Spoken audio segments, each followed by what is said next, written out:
that because it is puffery. Still, though, we can go back to the map. The map is it's thick. Let's go back. Where else? Name a state, because that state is where we're going next. We just did Minnesota. Kentucky. Let's hit Minnesota. What's going on in Minnesota? There are 4 bills in Minnesota right now, and let's get some granularity. I like this Minnesota bill. Beautiful there. Look, this one goes way back, March of last year. It was going to legalize it, but I guess that's probably been held up. But that's HF. They don't call them HB in Minnesota, I guess. 1511, and then there's the omnibus cannabis bill. The bill was passed as amended. HF 600. Cannabis Management Board Establishment, Cannabis Provisions Establishment, 322, 211. So it doesn't look like there's been anything introduced in Minnesota recently. Minnesota is unfortunately not popular.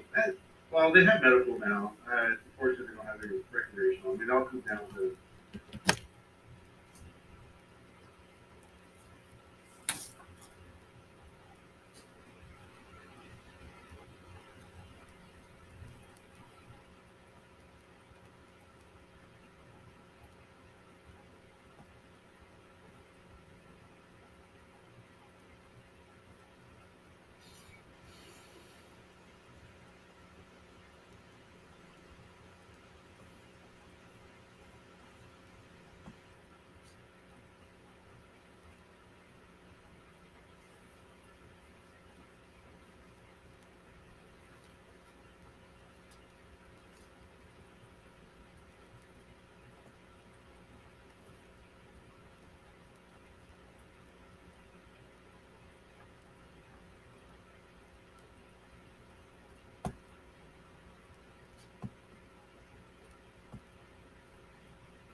But if you're trying to get into the cannabis industry, cannabisindustrylawyer.com, you can see if you're qualified by filling out our form on there. That's the best thing that you can do because, dude, so many people want to get in. They have no idea how.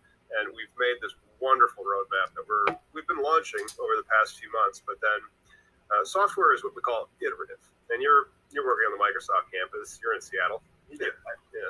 Well, and again, talking about packages as far as for people who would already have a business plan.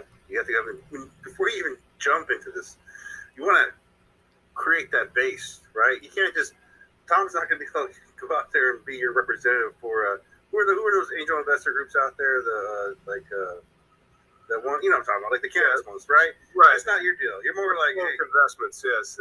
Before you go to Bespoke Investments, please see us over at linkedin.com/cannabis company/cannabis legalization. You can find us there. Actually, I think we are broadcasting through LinkedIn right now because we're the #1 cannabis news source on LinkedIn. I can say that because it is puffery. Still, though, we can go back to the map. The map is it's thick. Let's go back. Where else? Name a state, because that state is where we're going next. We just did Minnesota, Kentucky. We did some Kentucky. Let's hit Minnesota. What's going on in Minnesota? There are 4 bills in Minnesota right now, and let's get some granularity. I like this Minnesota bills. it's beautiful there. Look, this one goes way back, March of last year. It was going to legalize it, but I guess that's probably been held up. But that's HF. They don't call them HB in Minnesota, I guess. 1511. And then there's the omnibus cannabis bill. Bill was passed as amended. HF 600. Cannabis Management Board Establishment, Cannabis Provisions Establishment, 322, 211. So it doesn't look like there's been anything introduced in Minnesota recently. Minnesota is unfortunately not popular. Well, they have medical now. It's unfortunate they don't have any recreational. I mean, it all comes down to, once you get recreational, you don't go back. That's true. Once you get recreational, you don't go back. I'm looking at Tennessee next. Tennessee doesn't look like it's got much going on. We have some HB 1099 amending certain provisions. And they aren't really descriptive, just it's going to amend these and then amend those. So it must be like some decriminalization statutes. But we got a contributor from Wisconsin. We got a contributor from Wisconsin? Yes, all right. Let's. You know what we should do then is we should go back to Wisconsin. And that's how they pronounce it. Oh, my goodness. First, we have some real breaking news. I think Detroit just beat the Packers, which is hilarious. Anytime you lose to the Detroit in 2022 and you're the Packers, boy, do you suck. Wow. Okay, now this is Wisconsin. We have 3 bills, and so one's actually fairly new. Legalizing recreational marijuana, granting rulemaking authority and appropriation, and providing a penalty. That is SB 545, introduced about Halloween, and it was so it's in the regular session. We should do a little bit of work on this bill. Look at all these co-sponsors, all of them. Lots of people are sponsoring this. ASB 545 in Wisconsin, introduced just last Halloween, legalizing recreational marijuana. That might be making Wisconsin a state to watch. Now, can we actually get this? I mean, if I pull this up, I have to go to the next tab over. Oh, crap. It's a nice keyboard, but it likes to conserve battery by going to sleep. And there we are. Oh, bill text. Oh, doesn't that look exciting?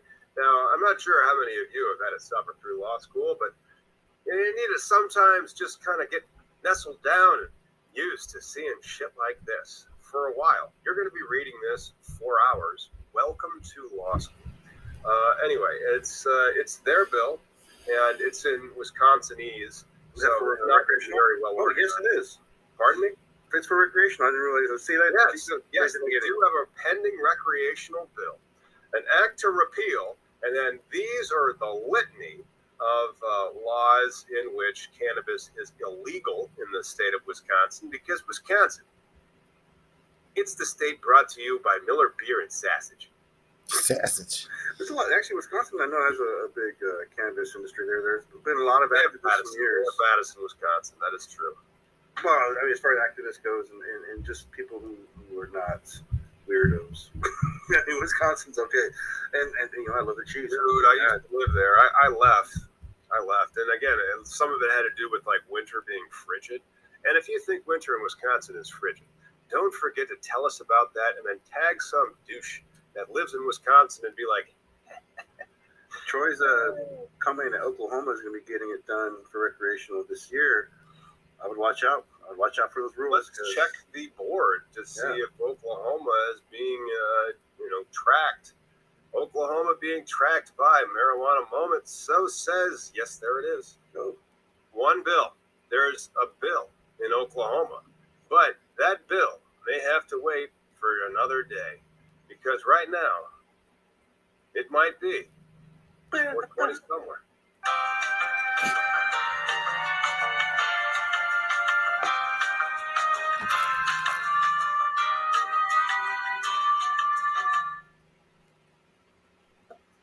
So yeah, Oklahoma, watch out. Oklahoma, watch out, and shout out to Collateral Base. Thank you for allowing people to be able to hire high quality cannabis consultants and counselors to explain to them all the nuances that go through. Not every state is a check-the-box regulatory regime. Not every state's Ohio. Let's kind of go over it right now. We could go over it. Arizona is a classic check-the-box state. So is Oklahoma. We're going to talk about Oklahoma's bill. Ohio is a check-the-box state. And by that, when I say check the box, I mean, do you have a complete application, or do you say that you're going to comply with the regulations? Ohio just recently had a recent failure with their campaigns to legalize for recreational. There was a failure of They did. And so Ohio.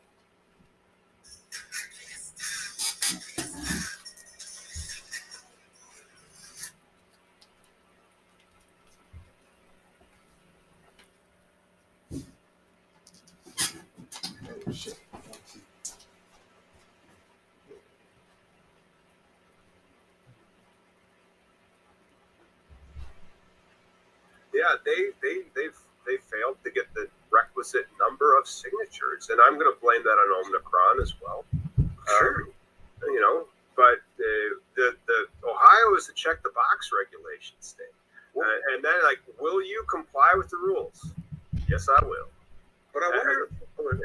Well, like it's a difference than like Illinois, which is a complete application state.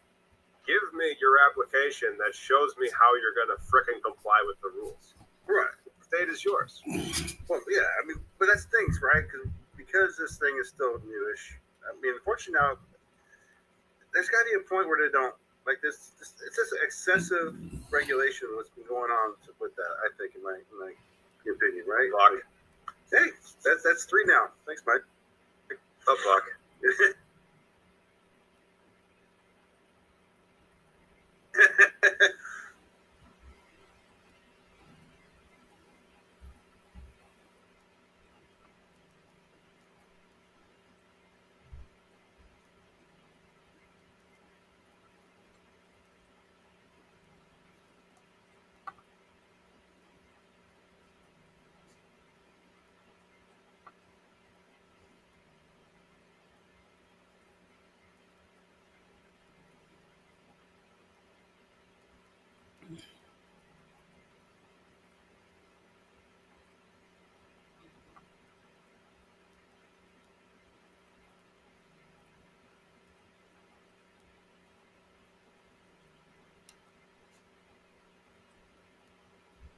Preserve those terpenes, and you're able to enjoy it once you're enjoying.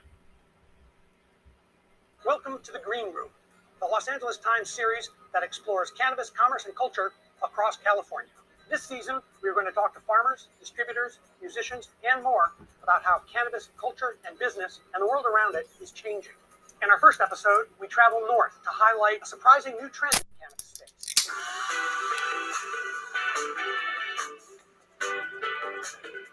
We're at the Hall of Flowers business-to-business cannabis trade show in Santa Rosa, California, which is taking place for the first time in 2 years because of the pandemic. It turns out that while most of the cannabis market is dominated by flower cannabis and high THC, that's what's really driving the market, it turns out that there are a lot more offerings for the entry-level novice and low-dose consumer than ever before. It's a totally different experience. So for us, it's not even about THC. It's more about the experience that the product gives you, and I don't think people want to get super high all the time. I think this is a different type of person that wants to feel something but doesn't want to feel like for a lot of people, a high THC product doesn't really resonate. There's a mix of different people who want either a casual product that's readily available for them, but they don't want something that is going to make them non-functional for the rest of the evening. They want something that they can socialize on. And then there are the new consumers too, who are coming into the market, learning about cannabis, but also maybe they haven't been consumers, not because they don't like the idea of cannabis, but because everything is so strong.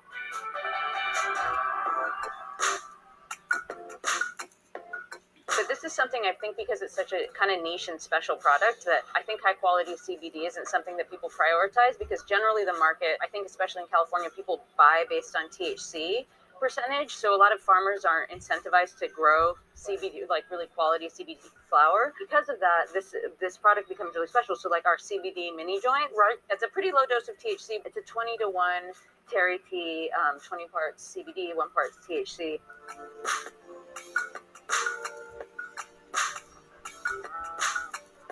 Rose Delight singles, or singles by Rose Delight. It's a starch-based Turkish delight style gummy in the shape of a half moon. Each one contains 1 milligram of THC. The barrier to entry for edibles is this fear of not knowing what you're going to feel. Now you can really feel these subtle changes 1 milligram at a time.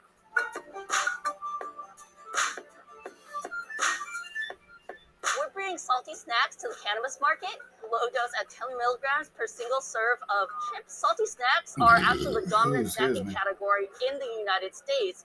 It's just not represented in the dispensary.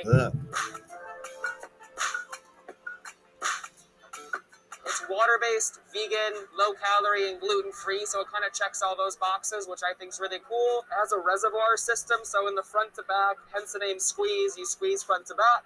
It then fills this reservoir up top with a 5 milligram microdose, and then you're able to medicate any beverage that you would like to, and or type of mixed cocktail beverage as well. Pure One is a strain-specific dry cannabis powder. It's different just because the strains, you can taste and smell the terpenes.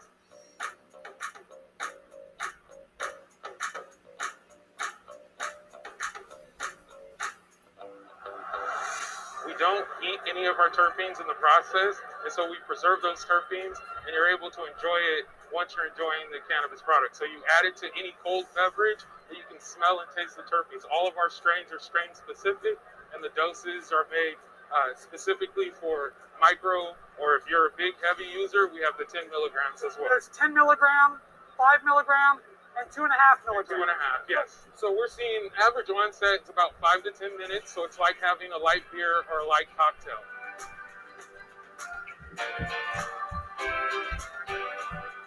Really focused on the experience, the ability to actually enjoy smoking a joint and not getting as high as quickly. The percentage always falls between 8 and 10%. So generally about half of what a normal pre-roll on the market is. You're rolling out individually boxed pre-roll. As we're trying to reach new consumers and introduce cannabis to new people in a more approachable and sessionable way, that a single joint's a really beautiful way for people to start. Where do you see cannabis going from here? I'm really excited about like all of the directions it could conceivably take. I think the prospect of federal legalization is very interesting. On the one hand, you know, it's important because of decreasing stigmatization, and then ultimately that the connection of that to the criminalization of cannabis, and then, you know, sort of all the social justice issues that surround that. I think, you know, what scares me is just a lot of big money coming in and sort of killing the culture of the industry. The industry still is so new. I mean, in California, the medical market's been around for a very long time, but recreational is still a baby. There's still new laws being formed about what companies can and can't do. I really think the sky's the limit, but if I had to be specific, I really think the social everyday products for people, maybe baby boomers age, anywhere between 35 to 55-year-old demographic, are going to really start to come to the cannabis scene like we've never seen before, and I think a lot of brands are really going to have those social products for them. Right now, cannabis is headed in the right direction. There are some state and local regulations that we still need to shore up, especially, you know, in the state of California and how large our market is. It's going to take us some time to get there, but we're definitely working on it, and there's a lot of great people, and I'm excited to see. You're optimistic about it. Exactly. Very optimistic. A bath bomb is a fantastic way to also use cannabis, and it's funny because like the first time someone suggested them to me, I was like, oh, I don't know if that's going to do anything, but I swear to you, I put that thing in there and I was like, I darn near drowned. It felt like a massage came up out of that bathtub and was like, Calgon, take me away. And tell me a woman who doesn't deserve that moment.